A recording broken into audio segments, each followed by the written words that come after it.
Class 9 की video लेकर हम आ गए हैं। फ्रेंच रेवोल्यूशन चैप्टर कर रहे हैं। सो हम हैं बुक के पेज नंबर 8 पे। The topic is 2 point the outbreak of revolution. कि रेवोल्यूशन का आउटब्रेक सडनली कैसे हो गया, कैसे पीपल इतने ज़्यादा रेबलियस हो गए और इतने ज़्यादा राजा के खिलाफ हो गए।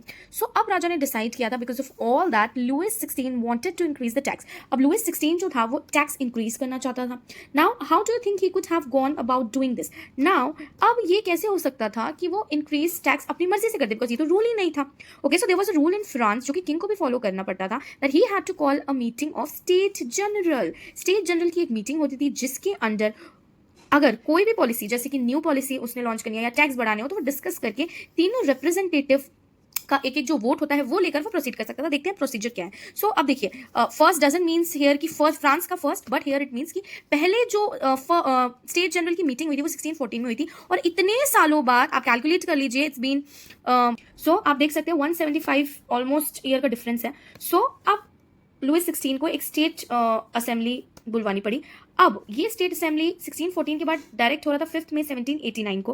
अब स्टेट असेंबली क्या होती है? Basically it was a political body, ठीक है, जिसमें रिप्रेजेंटेटिव होते हैं first state, second state as well as the third state. अब देखिए, जो फर्स्ट स्टेट के आप इस तरीके से रिप्रेजेंट कर सकते हैं जैसे मैंने किया, otherwise it's your particularly choice, ठीक है। So this is the first state और सेकंड स्टेट के जो मेंबर्स होते हैं 300 एंड 300 वो आमने सामने बैठते हैं, एंड 600 मेंबर्स, एज मैंने आपको पहले समझाया कि थर्ड स्टेट के जो मेंबर्स हैं वो 600 है। Because why? Because the population is more of third state. So जो थर्ड स्टेट के मेंबर है वो पीछे इस तरीके से लाइन में खड़े होते हैं, और first state and second state आमने सामने बैठते हैं। अब देखिए, थर्ड स्टेट में ज्यादातर जो लोग होते हैं वो prosperous and educated people, as I already told you कि लॉयर और एडमिनिस्ट्रेटिव पीपल भी होते थे थर्ड स्टेट में।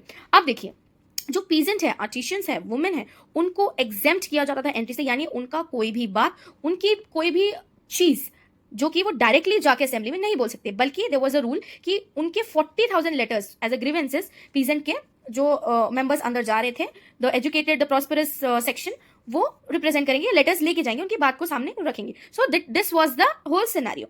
अब देखिए, अब each state had one vote, हर स्टेट का एक वोट होता था। अब डेफिनेट सी बात है कि first state and second state को फायदा मिलेगा, तो उनकी मेजोरिटी तो हर बार हो गई। सो अब क्या हुआ?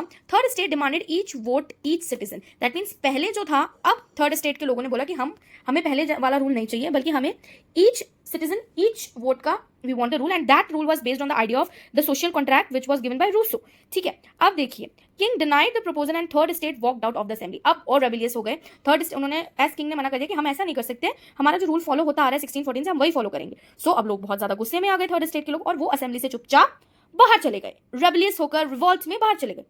अब देखिए उसके बाद क्या हुआ। अब the representative of the third state viewed themselves as spokesman for the whole French nation. अब थर्ड स्टेट के लोगों ने बोला कि हम रिप्रेजेंट कर रहे हैं पूरे फ्रांस को, तो we are the French people, we are the French citizen जो कि हम रिप्रेजेंट करेंगे। सो अब उन्होंने क्या किया, 20 जून वो असेंबली हॉल में, टाउन हॉल में इकट्ठा हो गए। इंडोर टेनिस कोर्ट एक उनका होता था वर्साइल में, सो वहां पे इकट्ठे हो गए, और they have declared themselves as national assembly, अपने आप को नेशनल असेंबली बोल दिया। सो अब उन्होंने शपथ ग्रहण करी, they swore not to disperse till they drafted constitution of France. वहां से तब तक नहीं जाएंगे जब तक फ्रांस का कॉन्स्टिट्यूशन नहीं बन जाता जिसमें ये लिखा हो कि मोनार्क की पावर लिमिटेड होंगी। बिकॉज अब जो थर्ड स्टेट का जो डोमिनेशन फर्स्ट और सेकंड स्टेट कर रहे थे वो बहुत ज्यादा हो रहा था, उन पर अत्याचार ज्यादा हो रहा था, वो बहुत ज्यादा इंफीरियर फील कर रहे थे, और उनको एक लिविंग में भी प्रॉब्लम हो रही थी। बेसिकली उनका एक ये this was a major outbreak. Okay, so उन्होंने शपथ ग्रहण करी ऑन विच डेट 20 जून, ठीक है। और ईयर कौन सा था?